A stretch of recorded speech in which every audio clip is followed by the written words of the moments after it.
হয়ে গেছে আমাদের তরকারি, নামিয়ে নিয়েছি।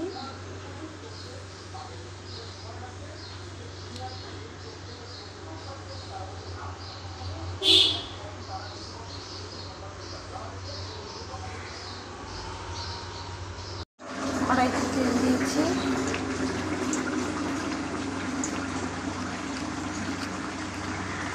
বড়িগুলো ভেজে নিই। বড়িগুলো ভাজা হয়ে গেছে।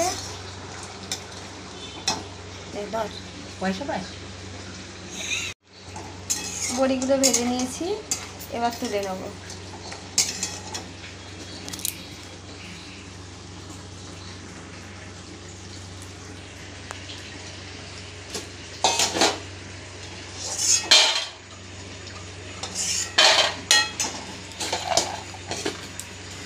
এরপরে দিয়ে দেবো শুকনো লঙ্কা, তারপরে দেবো একটু পাঁচফোড়ন,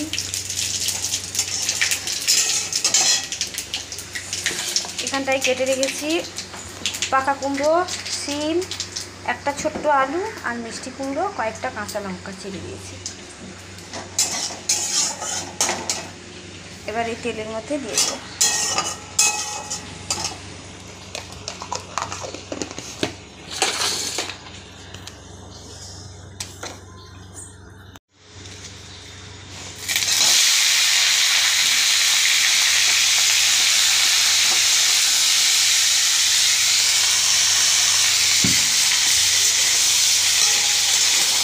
ভালো করে ভেজে নেব।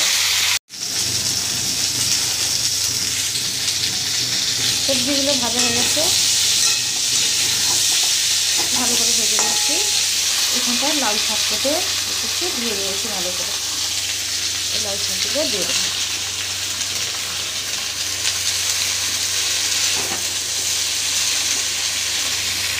শাকগুলো দিয়েছি, একটু ভেজে নিয়েছি। তারপর দিয়ে দেবো হলুদ,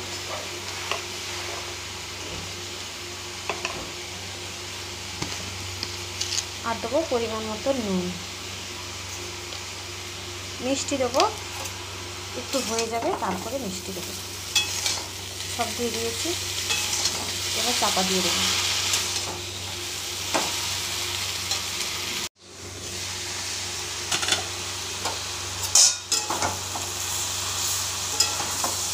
শাকগুলো ভাজা ভাজা হয়ে গেছে, সবজি শাক একসঙ্গে এবার ভাজা ভাজা হয়ে গেছে।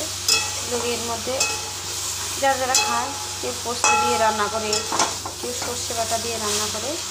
আমি আজকে পোস্তও দেবো না, সর্ষেও দেবো না, কিন্তু পোস্তর মতন টেস্ট হবে। এখানটায় আমি দুধ জাল দিয়ে রেখেছি, 250 গ্রাম। 250 গ্রাম দুধটা এর মধ্যে দিয়ে দেবো।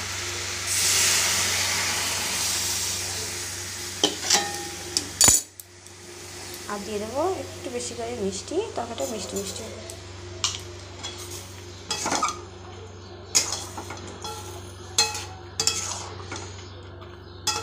দুধ দিয়ে রান্না করে দেখবেন, পুরো পোস্তর মতন টেস্ট হবে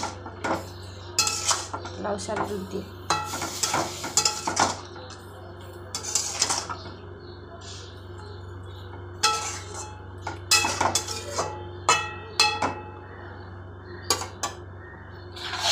দিয়ে দেবো এই যে ভেজে রাখা বড়িগুলো।